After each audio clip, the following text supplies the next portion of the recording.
Il croyait suivre une piste de gibier, mais ce qu'il a trouvé dans l'herbe haute allait changer 3 vies pour toujours. Un bébé abandonné. Une mère brisée. Un Apache prêt à tout risquer. Reste jusqu'à la fin, cette histoire ne te quittera jamais. Le vent soufflait doucement sur la grande plaine dorée. Le soleil du matin peignait l'herbe en or, et tout semblait paisible. Atoï, un Apache silencieux, avançait à cheval, les yeux attentifs, les sens en alerte. Il traquait des traces d'animaux pour nourrir son camp. Mais ce matin-là, ce n'est pas un animal qu'il allait trouver. Un son étrange, faible, est venu briser le silence. Ce n'était ni le cri d'un oiseau blessé, ni le souffle du vent. C'était un pleur. Un tout petit pleur. Celui d'un enfant. Atoï descendit doucement de son cheval. Il s'accroupit, écouta encore. Le cri venait d'un buisson de sauge. Lentement, sans bruit, il s'approcha. Là, à moitié caché par les herbes, se trouvait un sac en toile grossière. Il bougeait légèrement. Le cri venait de là. Avec précaution, Atoï ouvrit le sac. Son cœur se serra. Un bébé. Tout petit. Les joues rouges, les yeux remplis de larmes, les bras tendus. Il avait faim, il avait froid, il avait peur. Mais il était vivant. Le bébé était blond, avec une peau pâle. Ce n'était pas un enfant de son peuple. Atoï sentit son souffle se couper. À côté de lui, une petite feuille de papier froissée. Il la prit. Les mots, écrits d'une main tremblante, disaient « Son nom est Elio. Je n'ai pas eu le choix. Prenez soin de lui. » Atoï resta immobile, le regard fixé sur l'enfant. Il pensait à son peuple, à la colère que ce bébé pouvait provoquer. Mais il pensa aussi aux esprits, aux signes de la nature. Rien n'arrive sans raison. Le bébé ouvrit les yeux, regarda Atoï, et tendit une petite main. Le guerrier sentit quelque chose bouger en lui. Pas de peur. Pas de colère. Un appel. Un lien. Sans dire un mot, Atoï ôta son manteau en cuir et enveloppa le bébé avec soin. Il le serra contre sa poitrine. « Tu ne mourras pas ici, petit, murmura-t-il. Tant que je respirerai, tu vivras. » Il remonta sur son cheval, tenant Elio contre lui. Le camp était loin. Le chemin serait difficile. Mais Atoï savait déjà qu'il ne serait plus jamais le même homme. Le vent était devenu plus fort. Atoï avançait à cheval, tenant le bébé contre sa poitrine. Elio dormait, bercé par le rythme des pas du cheval. Mais dans le cœur du guerrier, un orage grondait. Ramener un enfant blanc dans un camp Apache était une folie. Il le savait. Le camp avait connu trop de douleurs, trop de pertes. Des guerriers avaient perdu leur famille à cause des soldats venus de l'Est. Et maintenant, lui, Atoï, allait ramener un enfant blanc dans leurs bras? Chaque pas de son cheval semblait poser une nouvelle question. Que dira le chef? Que diront les anciens? Et Berclau, qui déteste tout ce qui vient des colons? Ce bébé innocent pourrait déclencher une tempête dans leur paix fragile. Atoï regarda Elio. Le bébé avait la joue collée contre sa peau. Il respirait doucement, comme s'il se sentait en sécurité. Cela serra le cœur d'Atoï. Comment cet enfant, abandonné sur une terre étrangère, pouvait-il déjà lui faire confiance? Il s'arrêta au sommet d'une colline. De là, il pouvait voir au loin la fumée des feux du camp. Il ferma les yeux un instant. Devait-il faire demi-tour? Laisser Elio au colon? Le confier à un poste de garde? Mais il connaissait les regards pleins de peur. Il verrait en Elio un problème, pas une vie à protéger. Et s'il le laissait là, dans la plaine? Peut-être que les esprits en décideraient. Peut-être que le destin choisirait pour lui. Mais son cœur parla plus fort. Il n'avait pas trouvé Elio par hasard. Les esprits lui avaient montré ce chemin. Il n'avait pas le droit de tourner le dos. Pas après avoir vu ses yeux bleus remplis de larmes. Atoï rouvrit les yeux. Le camp l'attendait. Et avec lui, les doutes, les reproches, peut-être même la colère. Mais il n'irait pas seul. Il avait Elio avec lui. Et ce bébé, fragile et silencieux, était devenu son fardeau. Un fardeau qu'il avait choisi. Il donna un léger coup de talon à son cheval. « Allons, dit-il doucement. Le chemin est dur, mais il est juste. » Et ensemble, ils descendirent vers le camp, là où le destin allait les mettre à l'épreuve. Quand Atoï franchit l'entrée du camp avec le bébé dans ses bras, un silence étrange tomba sur le village. Les enfants s'arrêtèrent de jouer, les femmes cessèrent de tisser, et les guerriers sortirent lentement de leur tipi. Tous regardaient l'homme et ce qu'il tenait contre lui. Elio dormait encore, enveloppé dans le manteau d'Atoï. Sa petite tête blonde dépassait légèrement, et sa peau claire brillait sous la lumière du soleil couchant. Pour beaucoup, c'était une vision choquante. Une vieille femme murmura, « C'est un enfant blanc ?» Berclau, un guerrier connu pour sa colère, s'approcha en fronçant les sourcils. « Que fais-tu, Atoï? Pourquoi ramènes-tu cela ici? Tu veux nous attirer des ennuis ?» Atoï descendit de cheval sans répondre. Il garda le bébé contre lui, comme un bouclier fait de chair et d'innocence. Je l'ai trouvé abandonné, seul dans les herbes. Sa mère a laissé une lettre. Elle a écrit qu'elle n'avait pas le choix. Et nous, avons-nous le choix? Rugit Berclau. Quand nos enfants étaient attaqués, les leurs ne sont pas venus les sauver. Pourquoi devrions-nous les protéger? Un murmure parcourut la foule. Certains acquiesçaient. D'autres baissaient les yeux, troublés. C'est alors que Gentlemoon, la femme la plus sage du camp, s'avança. Elle avait les cheveux blancs et les mains ridées, mais son regard était clair comme l'eau d'une rivière. Elle toucha doucement la tête d'Elio. Cet enfant n'a pas combattu. Il n'a pas menti. Il n'a pas blessé. Il est innocent. Innocent, peut-être, dit un autre guerrier. Mais les soldats ne le verront pas ainsi s'ils le cherchent ici. Gentlemoon soupira. Les esprits nous mettent parfois à l'épreuve. Quand le destin place un enfant sur ton chemin, tu n'as pas le droit de détourner les yeux. Le chef du village, assis à l'ombre de son tipi, se leva enfin. Tous se turent. Atoi, dit-il calmement, tu nous dois une explication. Atoi leva la tête. Il savait que la nuit serait longue. Mais il était prêt à tout dire. Pour Elio. Pour la vérité. Pour l'amour silencieux qu'il ressentait déjà. Le feu crépitait doucement au centre du cercle. Tous les anciens étaient là, assis en silence. Atoi se tenait debout, tenant encore Elio contre lui. Le chef du village, Waya, observait la scène avec un regard profond, sans colère, mais avec gravité. Atoi avait parlé.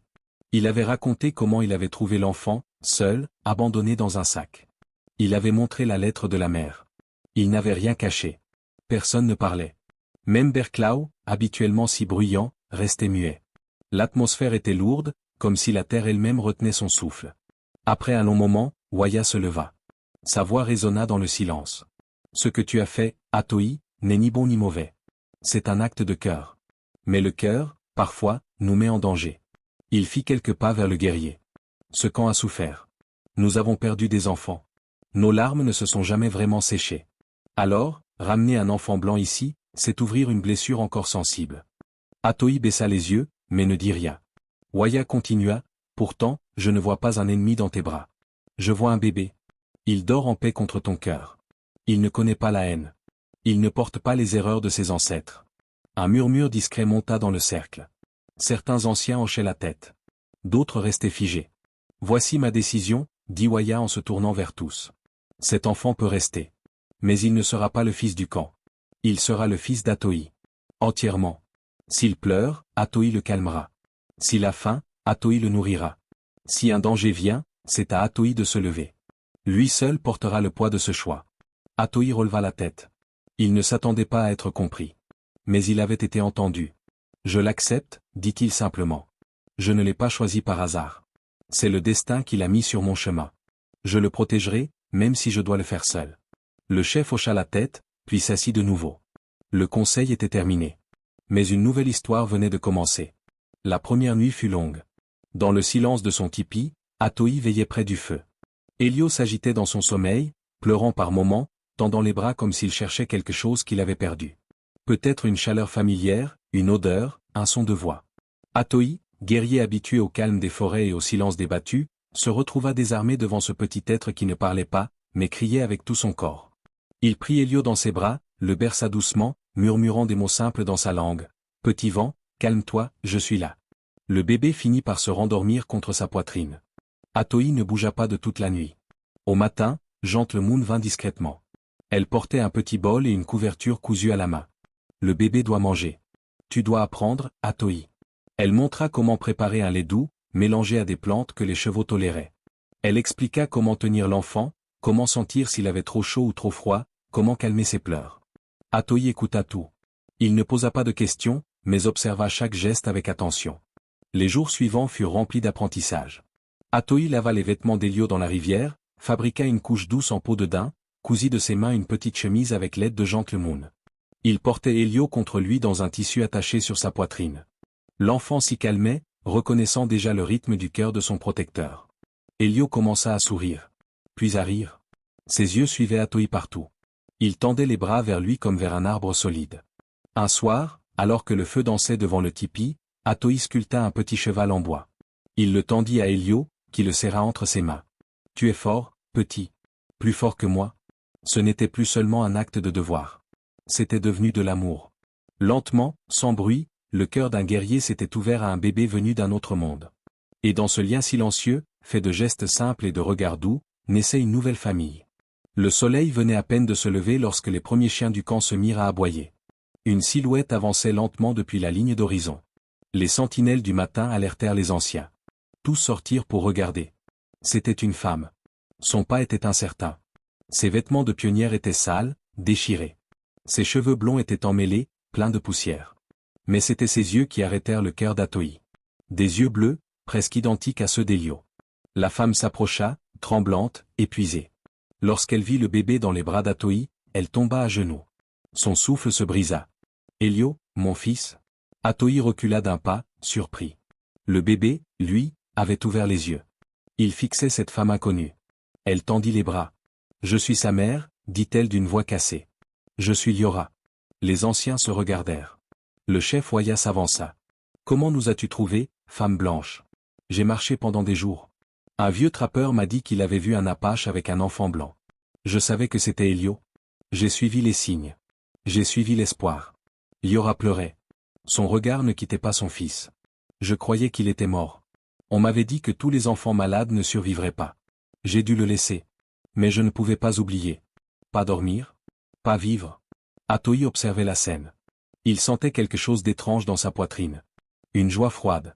Une peur chaude. Elio avait une mère. Une vraie. Mais lui, Atoï, l'avait tenu, nourri, aimé. Que restait-il de cette place qu'il avait construite jour après jour? L'enfant se tourna vers Liora. Il ne pleura pas. Il tendit une main vers elle. Puis il se retourna vers Atoï et posa sa tête contre lui. Deux mondes venaient de se croiser. Le passé revenait. Mais l'avenir restait incertain. Le camp était silencieux. Les enfants ne jouaient plus.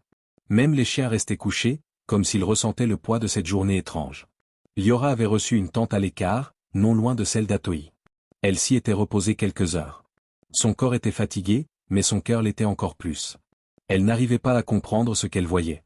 Son fils, son petit Elio, parlait avec des sons inconnus, riait avec des personnes qu'il ne connaissait pas 3 semaines plus tôt, et surtout, il tendait les bras vers un guerrier Apache comme s'il avait toujours été son père. Ce soir-là, elle s'approcha du feu central. Atoï était assis, Elio endormi contre lui, le petit cheval en bois serré entre ses bras. Liora s'agenouilla lentement. « Il t'aime » dit-elle d'une voix douce. Atoï ne répondit pas. Il regardait les flammes. « Je suis sa mère. Je l'ai porté, je l'ai nourri. Mais aujourd'hui, je suis une étrangère pour lui. » Le silence resta longtemps entre eux. Puis Atoï parla. « Tu es sa mère. Tu l'as aimé assez pour lui donner une chance de vivre. Moi, je n'ai fait que le suivre. » Liora le regarda. « Tu dis cela, mais je vois tes gestes. Tu sais quand il a faim. Tu sais comment le calmer. Il dort mieux contre toi que contre moi. Tu as été plus qu'un protecteur. » Elle baissa les yeux. « Si je l'emmène, il pleurera. Il ne comprendra pas. Je ne sais même pas si je peux lui offrir un endroit sûr. Il n'y a plus de maison.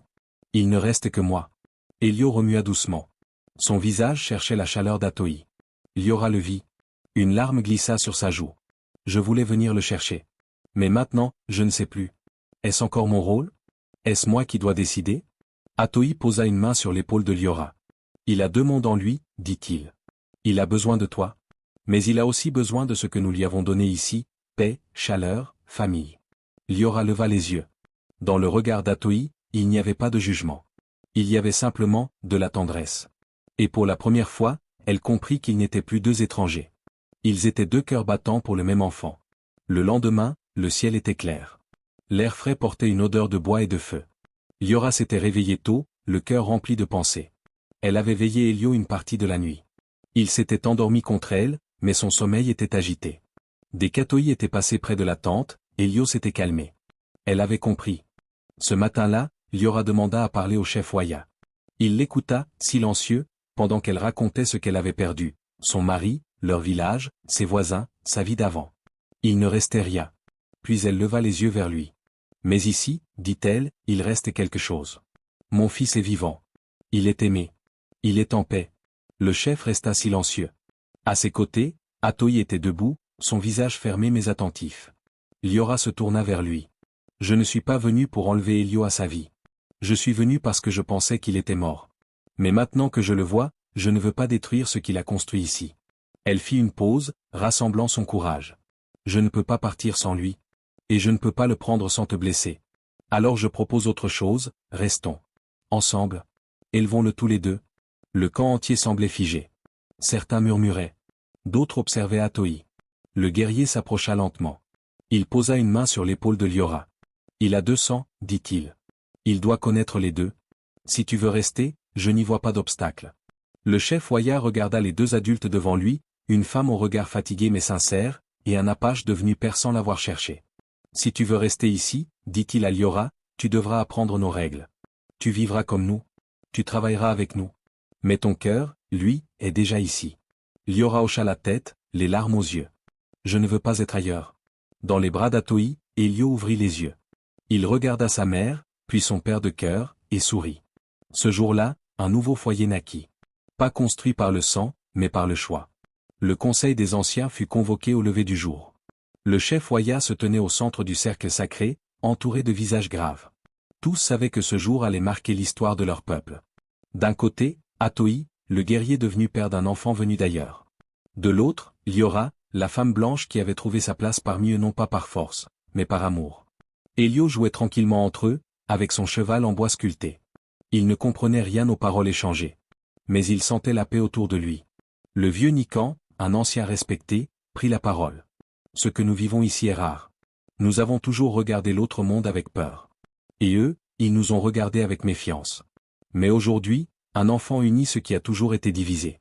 Un autre ancien ajouta, Elio est le pont. Il est né de leur monde, mais grandit dans le nôtre. Il a les deux champs dans son cœur. Il nous montre que les esprits veulent autre chose pour demain. Le chef Waya s'avança. Il leva la main, et tout le monde se tut. J'ai vu la peur. J'ai vu la colère. Mais j'ai aussi vu la tendresse d'Atoï, la sagesse de Gentlemoon, et le courage de Liora. Aucun de ces gestes n'est venu de l'ennemi. Ils sont venus de l'amour. Alors moi, chef du camp, je dis ceci, cet enfant vivra parmi nous. Il aura 2 langues, 2 cultures, mais un seul foyer. Tous les anciens baissèrent la tête en signe d'accord. Le feu central fut nourri de bois sacré, et le tambour du clan résonna 3 fois.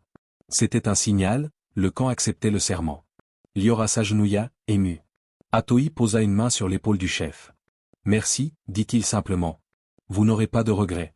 Le soir venu, tout le village partagea un repas. On dansa. On chanta. Et au centre, Elio, dans les bras de ses 2 parents, riait, les yeux brillants. Le peuple avait parlé. Et le futur venait de changer. Les années passèrent. Les saisons changèrent. Les enfants du camp grandirent, et parmi eux, un garçon au regard bleu comme le ciel et au sourire franc, Elio. Il courait entre les tipis, ses pieds nus dans la poussière. Il parlait aussi bien la langue de sa mère que celle des Apaches. Il connaissait les chants anciens, mais aussi les berceuses de l'autre monde. Il savait monter un cheval aussi bien qu'il savait lire les signes des nuages. Les anciens l'observaient avec fierté. Il est le fils du vent et du feu, disait Gentlemoon. Le vent de ses origines, le feu de son cœur. Atoï, devenu un homme respecté, n'appelait plus Elio l'enfant. Il l'appelait mon fils. Liora, de son côté, avait trouvé sa place dans le village. Elle cousait des vêtements, soignait les enfants, chantait parfois avec les femmes autour du feu. Mais ce qui unissait les 3, c'était plus fort que les mots. C'était une histoire gravée dans leurs gestes, dans leurs regards. Un jour, Elio posa une question à Atoï. Pourquoi ai-je 2 mondes en moi? Le guerrier le regarda longuement. Puis il lui tendit le vieux cheval en bois, usé mais toujours solide. Parce que les esprits t'ont choisi pour relier ce que d'autres ont voulu séparer. Tu es né du courage. Tu as grandi dans l'amour. Et tu vivras pour construire des ponts, pas des murs. Elio serra le jouet contre lui. Ce petit cheval, sculpté par Atoï la première semaine, restait son trésor. Il ne l'avait jamais perdu. Adolescent, il guidait déjà les voyageurs entre les peuples. Il traduisait, expliquait, calmait les tensions. Les hommes des 2 côtés l'écoutaient, car sa voix portait la vérité de 2 cultures dans un seul cœur. Et chaque soir, il rentrait chez lui. Là où Atoï et Liora l'attendaient, près du feu. Un jour, bien plus tard, lorsqu'Elio devint père à son tour, il donna le cheval de bois à son propre fils. Ce n'est pas un simple jouet, dit-il. C'est l'histoire de ceux qui ont choisi l'amour au lieu de la peur. Ainsi, l'héritage d'Atoï, de Liora, et d'un bébé trouvé dans les herbes vives de la prairie, ne s'éteignit jamais. Si cette histoire t'a touché, si tu crois aussi que l'amour dépasse les frontières, alors écris-nous ton avis en commentaire. As-tu déjà vu une famille se créer là où personne ne s'y attendait? Raconte-nous. Et surtout, abonne-toi à notre chaîne pour découvrir chaque semaine une nouvelle histoire inspirante du monde Apache. Active la cloche pour ne rien manquer ici, chaque récit est un pont entre 2 cœurs. Un simple clic peut faire vivre d'autres histoires comme celle d'Atoï, Liora et Elio. Merci de faire partie de notre tribu.